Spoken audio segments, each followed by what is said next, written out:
তাহলে চলো আমরা আজকে দেখব উৎপাদন ব্যবস্থাপনা প্রথম পত্র অর্থাৎ মার্কেটিং প্রথম পত্রের কোন কোন অধ্যায় এই মুহূর্তে তুমি পড়বা। তাহলে চলো আমরা দেখি আমরা যে মার্কেটিং টোটাল অধ্যায় আছে 10টা। তাহলে টোটাল অধ্যায় কয়টা আছে ভাইয়া? টোটাল অধ্যায় হচ্ছে 10টা। এই 10টা অধ্যায় থেকে 10টা তোমার জন্য গুরুত্বপূর্ণ নয়, কারণ এই মুহূর্তে তুমি প্রত্যেকটা অধ্যায় ভালো করে পড়তে পারবে না। আর তোমরা জানো তোমাদের টোটাল সিকিউ দেখো ঘ এবং ঘ নয়ের জন্য কোন কোন অধ্যায়গুলো পড়লে তুমি 100% উত্তর করে দিয়ে আসতে পারবা, সেই কয়েকটা অধ্যায় আমি তোমাকে এখন সাজেশন দেব। মাত্র 6টা অধ্যায়। মাত্র কয়টা অধ্যায় ভাইয়া? মাত্র 6টা অধ্যায় তোমাকে বলে দিব, যে 6টা অধ্যায় তুমি পড়লে সিকিউ গুলো তুমি খুব সুন্দর করে কমন পাবে। তাহলে চলো আমরা একটু দেখি। দেখো উৎপাদন অধ্যায়টা প্রথম অধ্যায় উৎপাদন, এই অধ্যায়টা অবশ্যই তোমরা পড়বা। উৎপাদনের উপকরণ তোমরা জানো, উৎপাদন উপকরণ 4টা, ভূমি, শ্রম, মূলধন, সংগঠন। এই 4টা উপকরণ ভালো করে তুমি যদি পড়ো তাহলে তোমরা যারা ব্যবসা শাখার চতুর্থ সাবজেক্ট অর্থনীতি নিয়েছো তাদের কিন্তু অর্থনীতির সাবজেক্টটা হয়ে যাবে। আবার তোমাদের ব্যবসা সংগঠন যে আছে ওইখানেও কিন্তু হয়ে যাবে এই উৎপাদনের উপকরণ। তাহলে এখানে তুমি ভালো করে পড়বা। উৎপাদনের মাত্রা এটা তোমরা পড়বা সিকিউর জন্য। সামষ্টিক পর্যায়ে উৎপাদন এটাও তোমরা ভালো করে পড়বা। তারপর আসো তুমি মান ব্যবস্থাপনা, অবশ্যই এটা পড়বা। এটা 100% ভাই। এটা থেকে কি কি পড়লে তুমি কমন পাবে আমি সবকিছু বলে দিব প্রত্যেকটা অধ্যায়। দেখো কয়টা হয়েছে 1 2 3 4 5। আরো একটা তুমি পড়তে পারো ব্যবসার অবস্থান, এই অধ্যায়টা পড়ো। তাহলে তোমরা যারা কম পড়াশোনা করেছো তাদেরকে বলবো তোমরা এই অল্প সময়ে মাত্র 6টা অধ্যায় পড়েও তুমি কিন্তু 100% সিকিউর জন্য কমন পেয়ে যাচ্ছ। আর তোমরা যারা আরেকটু ভালো প্রিপারেশন আছে তাদেরকে বলবো তোমরা আরো একটা অধ্যায় এখান থেকে বেছে নিতে পারো। সেটা হচ্ছে এই লাস্টের বা উৎপাদন দক্ষতা নিতে পারো। এটা যদি না নাও তাহলে তুমি নিতে পারো লেআউট, এইটা নিতে পারো। এই টোটাল এই অধ্যায়গুলো তুমি যদি খুব সুন্দর করে এই মুহূর্তে যদি পড়তে পারো তাহলে 100% তুমি প্রশ্নগুলো হুবহু কমন পাবে। আমি এখন দেখাবো তোমাকে প্রত্যেকটা অধ্যায়ের কোন কোন টপিকগুলো পড়লে তুমি 100% ঘ এবং ঘ রঙের উত্তরটা করে দিয়ে আসতে পারবা। এখন তোমার এত বড় বই, এই বইয়ের প্রত্যেকটা টপিক পড়ার সময় এখন নয়। এখন পড়তে হবে ওই টপিকগুলোই যে টপিকগুলো থেকে 100% প্রশ্ন করা হবে। তো তোমরা যারা জানো না যে এই 10টা অধ্যায়ের কোন কোন টপিক পড়তে হবে, প্রত্যেকটা অধ্যায়ের কোন টপিকটা পড়লে তুমি 100% সিকিউতে কমন পাবে, চলো আমরা সেটাই দেখবো। দেখো এই প্রথম এবং দ্বিতীয় অধ্যায়ের কোন টপিকগুলো তোমার জন্য গুরুত্বপূর্ণ বা তুমি যেগুলো পড়বা সেটা একটু বলে দেই। দেখো উৎপাদন অধ্যায় থেকে, এই অধ্যায় থেকে তুমি কোন কোন টপিকগুলো বই থেকে পড়ে নিবা। দেখবা যে বিভিন্ন প্রকার উপযোগ আছে, এখান থেকে খুবই গুরুত্বপূর্ণ। দেখো ভাইয়া তুমি এইখানে এই বিষয়টা পড়লে অর্থনীতিতে হয়ে যাবে। তাহলে উপযোগ কি কি উপযোগ? রূপগত উপযোগ, সময়গত উপযোগ। এরপরে তুমি পড়বা পরিবহন অর্থাৎ স্থানগত উপযোগ, সেবাগত উপযোগ, জ্ঞানগত উপযোগ। এই প্রত্যেকটা উপযোগ তুমি অবশ্যই উৎপাদন থেকে পড়ে নিবা। আর উৎপাদন কাকে বলে এটা তুমি অবশ্যই পড়বা। তারপর দেখো বিভিন্ন প্রকার উৎপাদনশীলতার সূত্র আছে, অর্থাৎ বিভিন্ন প্রকার উৎপাদনশীলতার যে সূত্রগুলো আছে এই সূত্রগুলো তুমি যদি ভালো করে যদি দেখতে পারো, এই দুইটা টাইপ পড়লে তোমার উৎপাদন অধ্যায় থেকে হয়ে যাবে 100% তুমি প্রশ্নগুলো কমন পাবে। তাহলে এখন আমি আবারও বলছি, দেখো ভাইয়া তোমরা যদি উৎপাদন অধ্যায় থেকে মাত্র দুইটা টাইপ যদি পড়ো তাহলে তুমি 100% সিকিউ গুলো তুমি কমন পাচ্ছ। এক হচ্ছে উপযোগ নিয়ে পড়বা, দেন হচ্ছে উৎপাদনশীলতা বের করার সূত্রগুলো তুমি একটু ভালো করে প্র্যাকটিস করো, তাহলে তুমি প্রথম অধ্যায় থেকে 100% কমন পাচ্ছ সিকিউ গুলো। এরপর আসো দ্বিতীয় অধ্যায়। দ্বিতীয় অধ্যায় থেকে তুমি কোন টপিকগুলো পড়বা? উৎপাদনের উপকরণ অধ্যায়ের নাম। এই অধ্যায় থেকে তুমি যে টপিকগুলো পড়লে 100% তুমি কমন পাবে সেটা হচ্ছে একটু দেখো। চারটা উপকরণ আর বৈশিষ্ট্য করবা। উপকরণ কয়টা ভাইয়া? উপকরণ হচ্ছে চারটি। এই চারটি উপকরণের বৈশিষ্ট্য তোমার বইতে দেওয়া আছে। এই বৈশিষ্ট্য কিংবা গুরুত্বগুলো তুমি একটু দেখবা, তাহলে সিকিউগুলো তুমি ধরতে পারবা। তারপর দেখো শ্রমের গতিশীলতা ও প্রকারভেদটা তুমি অবশ্যই পড়বা। এখান থেকে সিকিউগুলো করা হবে। তাহলে কি বলছি ভাইয়া? শ্রমের গতিশীলতা ও প্রকারভেদ এখান থেকে সিকিউ করা হবে।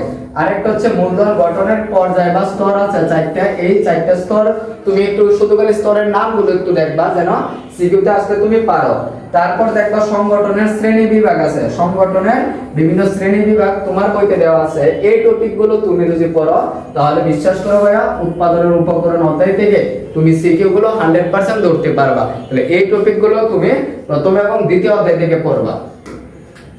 তারপর আসো তৃতীয় অধ্যায় থেকে তুমি কোন কোন টপিকগুলো পড়বা। এখান থেকে 100% প্রশ্ন করা হবে। তাহলে তোমরা শুধুমাত্র এই টপিকগুলো পড়ে নিবা, তাহলে তুমি সিকিউগুলো কমন পাচ্ছ। তাহলে দেখো উৎপাদনের মাত্রা অধ্যায় থেকে তুমি শুধু এই টপিকটা পড়বা, উৎপাদন মাত্রার প্রকার। অর্থাৎ এখানে আছে ক্ষুদ্রায়তন, মাঝারি, বৃহদায়তন এবং কাম্য উৎপাদন মাত্রা। এই কয়েকটা মাত্রা তুমি যদি পড়ে নাও তাহলে হয়ে যাবে। আরেকটা হচ্ছে টপিক তুমি পড়বা মাত্রাজনিত বা মিতব্যয়ী উৎপাদন মাত্রা। এই টপিকটা পড়বা, কিংবা কাম্য উৎপাদন মাত্রা।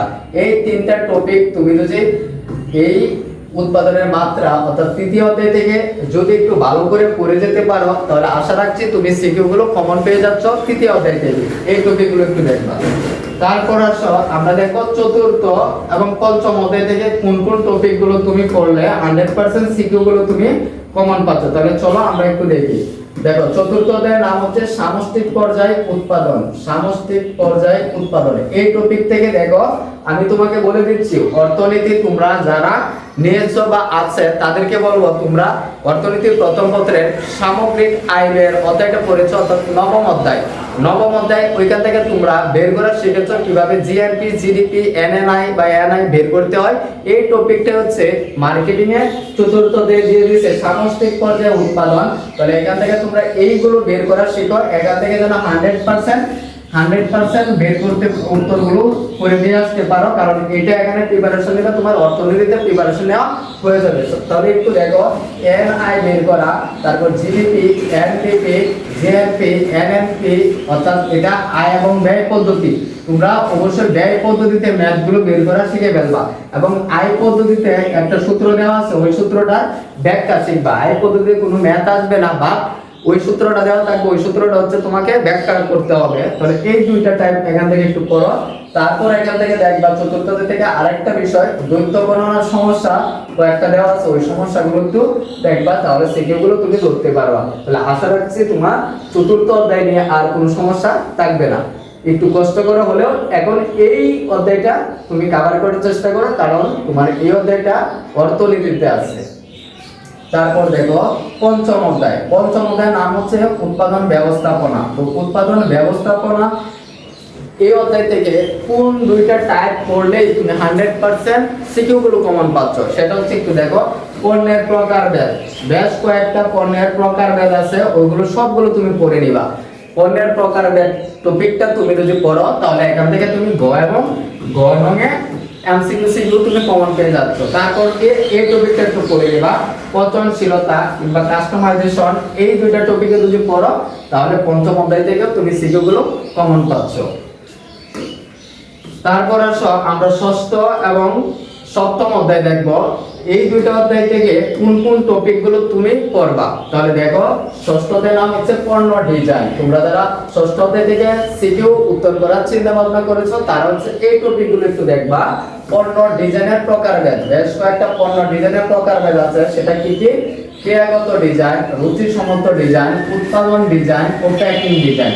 এই প্রত্যেকটা ডিজাইন সম্পর্কে তুমি আইডিয়া নাও, তাহলে তুমি সিকিউ গুলো ধরতে পারবা। প্রত্যেকটার এক্সাম্পল গুলো যে বইতে দেওয়া আছে ওইগুলো একটু পড়বা, মনে রাখবা। তারপর দেখো পণ্য ডিজাইনের পর্যায় বা স্তর চারটে আছে, এই চারটা স্তর সম্পর্কে আইডিয়া নাও, তাহলে তুমি পণ্য ডিজাইন অর্থাৎ ষষ্ঠ অধ্যায় থেকে সিকিউ গুলো কমন পাচ্ছ। এরপরে আসো সপ্তম অধ্যায়। এই সপ্তম অধ্যায় থেকে আমি বলবো প্রত্যেকেই তোমরা উত্তর করার চেষ্টা করো 100%, কারণ এই মান ব্যবস্থাপনার যে বিষয়গুলো লাস্টের টপিকটা তোমার ব্যবসা সংগঠনেও আছে, এক কথায় তুমি এখান থেকে উত্তর করার চেষ্টা করো, ইজিলি তুমি প্রশ্নগুলো ধরতে পারবা এই টপিকগুলো পড়লে। সেটা কি দেখো, এক নম্বরে রেখেছে প্রতিরোধমূলক বা নিবারণ ব্যয়, তারপর হচ্ছে মূল্যায়ন ব্যয়, অভ্যন্তরীণ বিচ্যুতি ব্যয়, বাহ্যিক ব্যর্থতা ব্যয়। এই প্রত্যেকটার এক্সাম্পল গুলো তুমি যদি মনে রাখতে পারো তাহলে 100% তুমি প্রশ্নগুলো ধরতে পারবা। তো এই টপিকটা তুমি পড়ো। লাস্টের একটা টপিক আমার মনে হচ্ছে এই লাস্টের টপিক থেকে চলে আসবে জিএসটিআই আইএসও এর মান সনদগুলো দেখবা। আইএসও যেমন দেওয়া আছে 9000, 9001, 2, 4, 5 এভাবে দেওয়া আছে যে মানগুলো, প্রত্যেকটার কাজ সম্পর্কে একটু জানবা। এমসিকিউতে এখান থেকে 100% আসবে, সিকিউ আসবে। এগুলো হচ্ছে তুমি যে একটা পণ্য উৎপাদন করেছো, নিয়ে আসছো, এখন এই পণ্যটা তুমি সরাসরি বাজারে ছাড়তে পারবে না। যদি পাবলিকলি যদি ছাড়তে চাও তাহলে বাংলাদেশের নিয়ম অনুযায়ী অর্থাৎ বিএসটিআই থেকে অনুমোদন নিতে হবে, যেটাকে আমরা এক কথা বলতে পারি ট্রেড লাইসেন্স আর কি, এরকম। তো এই বিষয়গুলো দেখো, এখান থেকে সিকিউ এমসিকিউ তুমি 100% কমন পাচ্ছ, এখান থেকে আসবেই ভাইয়া। তাহলে তুমি সপ্তম অধ্যায় থেকে অবশ্যই উত্তর করার চেষ্টা করো, এই টপিকগুলো পড়লেই উত্তর করতে পারবা। তারপর আসো আমরা দেখবো অষ্টম এবং নবম দশম এই তিনটা অধ্যায় থেকে কোন কোন টপিকগুলো এই মুহূর্তে জানলে তুমি 100% সিকিউ এমসিকিউ কিংবা অল ইজ এভরিথিং অ্যানসার করতে পারবা। তাহলে চলো আমরা একটু দেখি। দেখো অষ্টম অধ্যায় হচ্ছে উৎপাদন ক্ষমতা। এটা তোমরা যদি বাদ রাখতে চাও বাদ রাখতে পারো, বাট এখান থেকে ইজি প্রশ্ন করা হতে পারে। তো তোমরা কি কি পড়বা এখান থেকে, উৎপাদন ক্ষমতার প্রকারভেদ যেগুলো আছে ওই টপিক গুলো তুমি একটু পড়ে নিবা। তারপর কি উৎপাদন ক্ষমতা পরিমাপের ধারণা, এখানে এই সূত্রটা তুমি একটু দেখবা, উৎপাদন ক্ষমতা কিভাবে বেশ কয়েকটা পরিমাপ করার সূত্রবলী আছে, এই সূত্রবলী থেকে উত্তর করে নিয়ে আসতে পারবা যদি এখন একটু পড়ে নাও। তারপর দেখো নবম অধ্যায় থেকে, নবম অধ্যায়ের নাম হচ্ছে ব্যবসায়ের অবস্থা। আমি ভাইয়া বলবো প্রত্যেকেই এই অধ্যায়টা টার্গেট নাও, কারণ এই অধ্যায়টা তুমি ভালো করে যদি পড়তে পারো, বেশি পড়তে হবে না, মাত্র 2টা টপিক পড়বা তাহলে হয়ে যাবে। তাহলে একটু দেখো ব্যবসায় অবস্থানের প্রকারভেদ, 3টা প্রকারভেদ আছে।